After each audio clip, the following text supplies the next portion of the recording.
1999 का साल बिहार के लिए सिर्फ एक और साल नहीं था।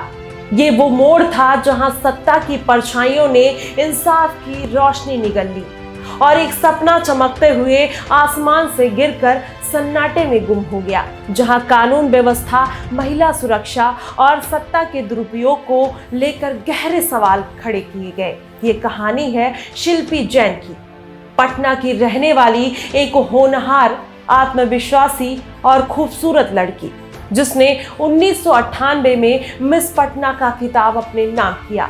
20 साल की शिल्पी का सपना था एक सफल मॉडल बनने का, लेकिन वो ये नहीं जानती थी कि उसकी चमकती हुई जिंदगी अचानक अंधेरों में बदलने वाली है। 2 जुलाई 1999 को उसकी लाश पटना के राजेंद्र नगर इलाके में एक कार के अंदर मिली और तब से अब तक उस मौत के पीछे की कहानी एक अबूझ रहस्य बन चुकी है। शिल्पी जैन और गौतम सिंह दोनों को एक साथ एक कार में मृत पाया गया। पुलिस ने घटनास्थल से एक मारुति कार बरामद की, जिसमें दोनों की लाशें थीं। घटनास्थल पर एक अधूरी सलाइन की बोतल, कुछ इंजेक्शन, दवाइयां और उलझे हुए हालात मिले।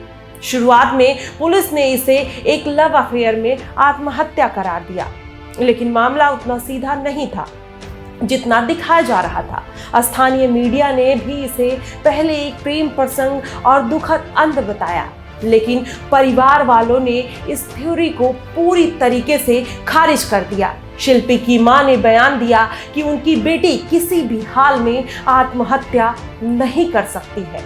वह महत्वाकांक्षी थी, जीवन से भरी हुई थी और आत्मनिर्भर बनना चाहती थी। दूसरी तरफ गौतम सिंह का कोई सुसाइड रिकॉर्ड या मानसिक तनाव सामने नहीं आया और फिर जांच में जो तथ्य सामने आए, उन्होंने इस केस को बिहार के सबसे रहस्यमयी और विवादास्पद केस बना दिया। पोस्टमार्टम रिपोर्ट में पाया गया कि शिल्पी की मौत जहर से हुई थी, लेकिन चौंकाने वाली बात यह थी कि उसके कपड़ों पर कई पुरुषों के वीर के निशान पाए गए।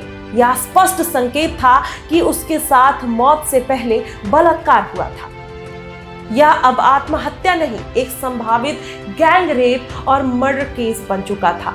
लेकिन पुलिस और प्रशासन ने इन तथ्यों को दबाने की भरपूर कोशिश की। मामले ने तब तूल पकड़ा जब शक की सुई पहुंची बिहार के सबसे ताकतवर राजनीतिक हस्तियों में से एक साधु यादव तक। साधु यादव ने उस समय की मुख्यमंत्री राबड़ी देवी के भाई और लालू प्रसाद यादव के साले थे। उनका नाम सामने आने के बाद पूरा राजनीतिक माहौल गर्मा गया। मीडिया रिपोर्ट्स और गवाहियों के अनुसार शिल्पी और साधु यादव एक दूसरे से पहले से जानते थे। कुछ रिपोर्टों में दावा किया गया कि शिल्पी उसे ब्लैकमेल कर रही थी और शायद यही उसकी मौत की वजह बनी। हालांकि साधु यादव ने इन सभी आरोपों से इनकार किया, लेकिन उन्होंने कभी डीएनए टेस्ट नहीं कराया। ना पुलिस ने उनसे जांच में सहयोग करवाया, ना ही कोर्ट ने उन्हें मजबूर किया। जब सीबीआई ने केस अपने हाथ में लिया, तब तक काफी सबूत नष्ट हो चुके थे। कार से मिले इंजेक्शन और सलाइन की बोतल, फॉरेंसिक रिपोर्ट महीनों तक अटकी रही। यही नहीं, कार की फॉरेंसिक जांच भी पूरी तरीके से साफ सुथरी तरीके से नहीं हुई। ऐसा लगा मानो सब कुछ पहले से ही सेट किया गया हो। शिल्पी जैन की मौत के कुछ महीनों के बाद ही ये पूरा मामला मीडिया की नजरों से धीरे धीरे गायब होने लगा। बिहार की जनता की याददाश्त से यह केस धीरे धीरे मिटता चला गया, लेकिन कुछ पत्रकार और कुछ एक्टिविस्ट और कुछ आम लोग आज भी ये सवाल पूछते हैं कि क्या एक लड़की जिसने मिस पटना का खिताब जीता था, वो सच में सिर्फ प्यार में असफल होकर आत्महत्या कर सकती थी, या उसकी मौत एक ऐसी साजिश का हिस्सा थी जिससे सत्ता, पैसा और अपराध सब एक साथ शामिल थे। इस केस में कोई गिरफ्तारी नहीं हुई, ना कोई चार्जशीट फाइल हुई और ना ही किसी को दोषी ठहराया गया। शिल्पी जैन और गौतम सिंह की मौतें एक रहस्य बनकर एक बंद फाइलों में दबी रह गई। लेकिन क्या सच्चाई को हमेशा के लिए दबाया जा सकता है? शिल्पी की मां आज भी अपनी बेटी के लिए न्याय की आस लगाए बैठी है। उन्होंने एक बार मीडिया से कहा था कि हमारी बेटी को मारा गया है, उसे आत्महत्या के नाम पर बदनाम किया जा रहा है और इस सिस्टम ने हमें अकेला छोड़ दिया। शिल्पी जैन केस केवल एक लड़की की मौत की कहानी नहीं, ये उस तंत्र की असलियत है जहां गरीब और आम लोगों की बेटियां राजनीति की सीढ़ियों तले कुचली जाती है और न्याय सत्ता की चौखट पर बैठकर दम तोड़ देता है। आज 25 साल बाद भी ना कोई अभियुक्त और ना कोई जवाब दे और ना कोई निष्कर्ष। लेकिन सवाल वही है कि क्या शिल्पी को न्याय मिलेगा? क्या उस रसूखदार चेहरों पर से कभी पर्दा हटेगा या नहीं?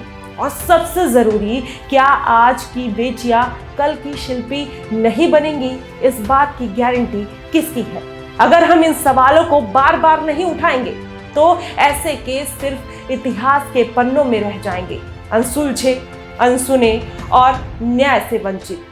आपको इस केस के बारे में क्या कुछ लगता है? आप हमें कमेंट बॉक्स में जरूर बताइएगा और लालू के जंगल राज को एक बार एक्सप्लेन करने या सोचने की कोशिश जरूर करिएगा। फिलहाल के लिए बस इतना ही। देश और दुनिया की तमाम खबरों के लिए हमारे साथ बने रहिएगा द न्यूज़पेपर पे। धन्यवाद।